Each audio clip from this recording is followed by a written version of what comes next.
Hey, it's Art from My New Microphone. In today's video, I want to share a simple yet effective technique for getting louder and punchier drums in the mix, and that simple technique is clipping. So let's hop into the digital audio workstation and have a look. All right, here we are inside of Logic Pro to talk about clipping our drums for extra loudness, punchiness, and even grit and aggression in the mix.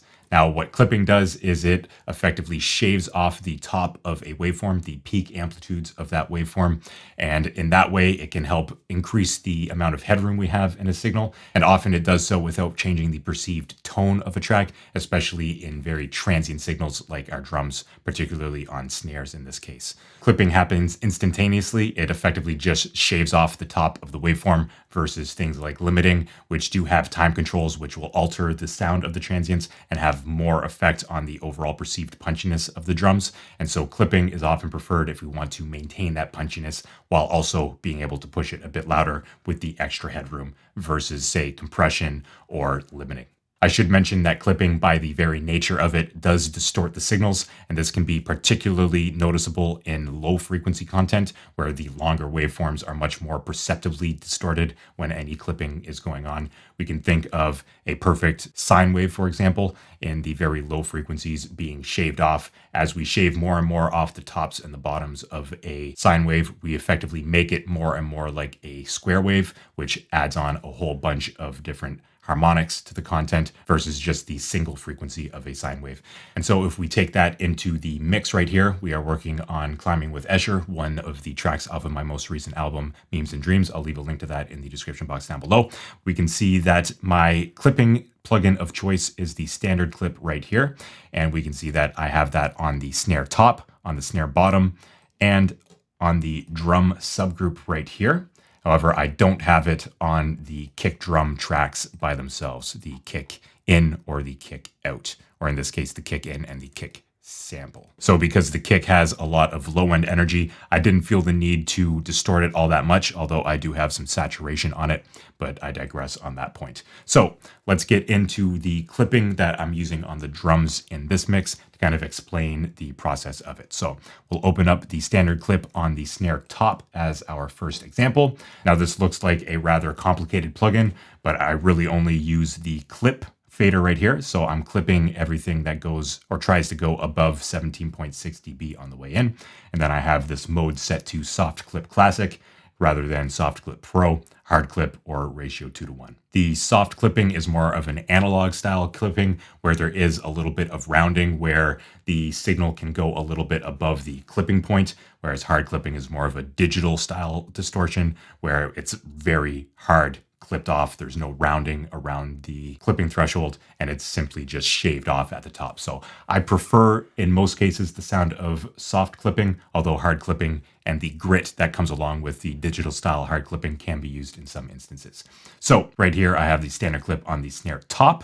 If I was to solo this snare, let's have a look and listen to what happens to the headroom of the track. So I will play this back. You can see that the fader is pinned up here at +6 in the case of Logic Pro. But let's have a listen to this in solo. We will have a look at the peak level right here. We'll have a look in this graph right here, as well as this graph in the standard clip to see how much we are clipping.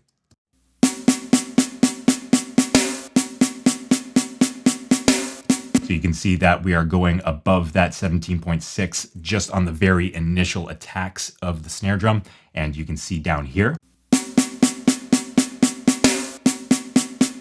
these red lines right here note the clipping amount that is happening. So we're getting a little bit of clipping and we are effectively peaking at negative 9.2 dB FS. So let's play this back one more time. So we're clipping at around negative 10 on the softer hits, and then that big hit at the end of it is clipping around negative 9.2. Now, if I turn this standard clip off, we're clipping on the heavy hit at around negative 6.3. So if you're listening, we can hear it as roughly the same perceived loudness, but we're saving about 3 dB of headroom just by having clipping. So I'll play it off and then I will toggle it on for the second pass through of this little section right here so that we can have a listen to the perceived loudness and also pay attention to the perceived tone that the clipping imparts on the signal. Off.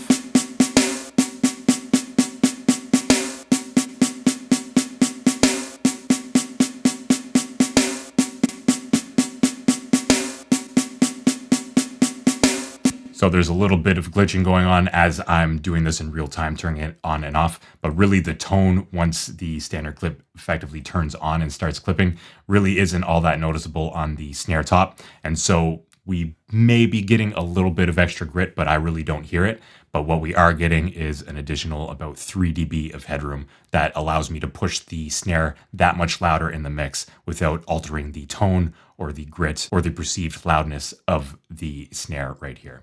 We can have a look at the snare bottom as well. I'll open up this standard clip. We can have a look and we'll see some red right here as well.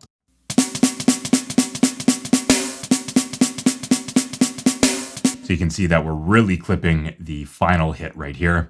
The snare bottom right here is picking up a little bit of the kick drum. These drums are actually programmed in Toontrack Superior Drummer 3, so that's why you don't hear a whole lot of bleed in these tracks. If we look at the snare bottom once again,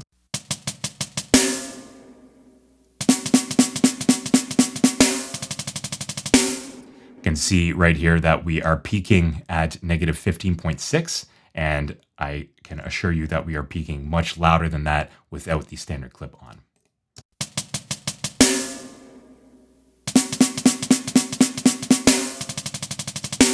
So nearly negative, a bit over negative 6 dB without the standard clip on. And now let's have a listen to just this section of the snare bottom, and I'll toggle the clipping on and off once again.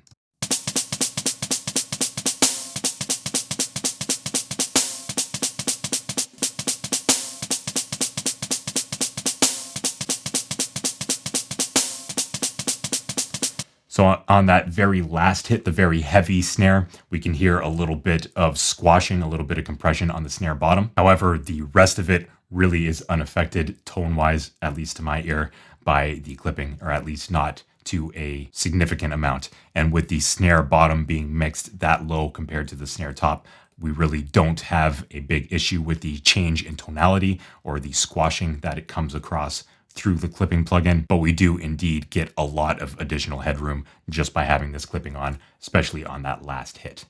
So that is how I use clipping on the snare drum. I use clipping on snares all the time. These drums in particular, because of the snares on the bottom of them, have a lot of transient energy, a lot of harmonic energy. And so we can use clipping maybe a bit more aggressively on snares versus toms and kick drums, partly because of this harmonic energy and partly because the snare drum often isn't as low as the kick drum. And so we don't have those low end, long waveforms that can really be perceptively distorted. But in clipping the snare drum, we can get a lot more perceived loudness at a given peak level. Now, if I go back to the snare, just listening to the top, I can really crush this and we can hear the effects of distortion on clipping. Let's have a listen to that.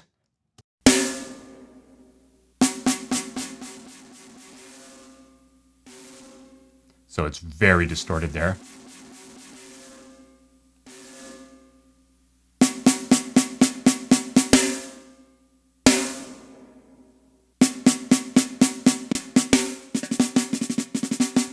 But when we're only really touching the very peaks, we can get away with clipping without really altering the tone of the snare.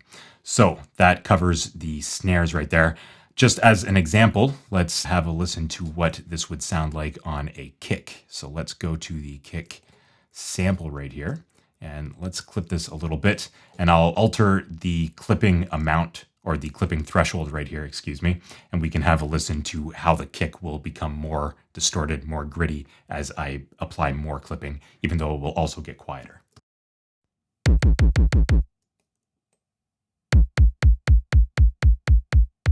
So that is unclipped. That's just a little bit. And you can hear that distortion on that very low end. And then we can really distort it, really square it off.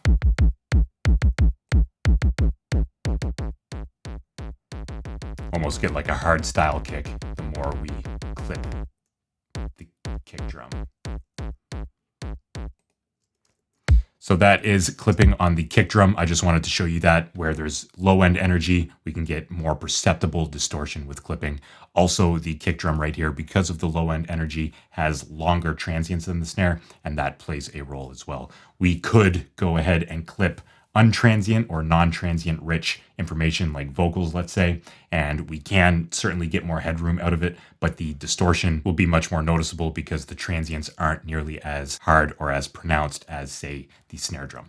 So beyond the kick and the snares, we also have some amount of clipping happening on the drum bus right here. So let's have a listen to the drum bus.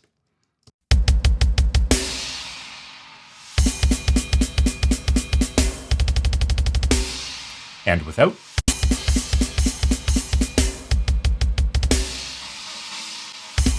With.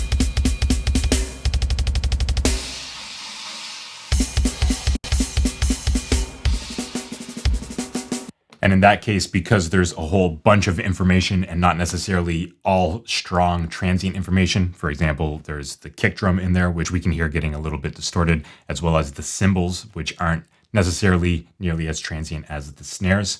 We can hear that there's a bit more grit and aggression being applied to the drums overall. So once again, let's have a listen with and without the clipping.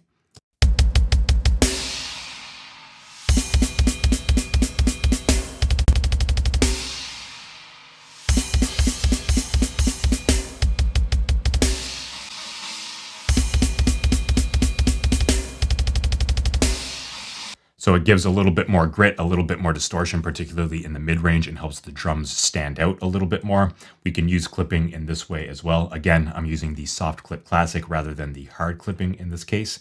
And you see here once again that even though we are clipping the snare top and bottom rather aggressively, there's still a huge peak that happens on that last big snare hit right there, right? This one right here. And so by clipping this, we aren't necessarily altering the tone of that big hit all that much, but we are certainly going to bring that down in terms of the peak of the drum subgroup. So with the standard clip on, we're peaking at negative 13.8, and with it off,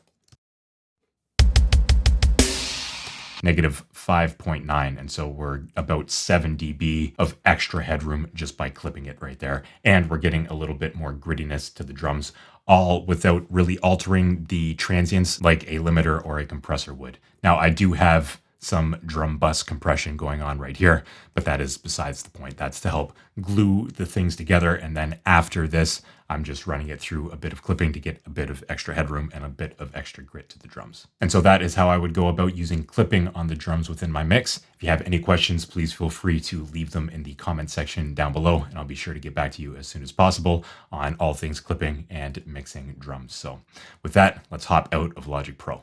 All right, I hope that you see and hear the power and simplicity of clipping within the mix, particularly on our more transient information like our drums, to help give us a bit of extra headroom and punchiness without overly affecting the sound or the dynamics of the drums themselves. If you did find this video useful, I would encourage you to hit that like button and also to subscribe here to the My New Microphone YouTube channel. And if you'd like to learn more about mixing, I do have a free mixing guidebook. It will be the first link in the description box below. It will walk you through the entire mixing workflow to help you make the right decisions at the right times to get better mixes.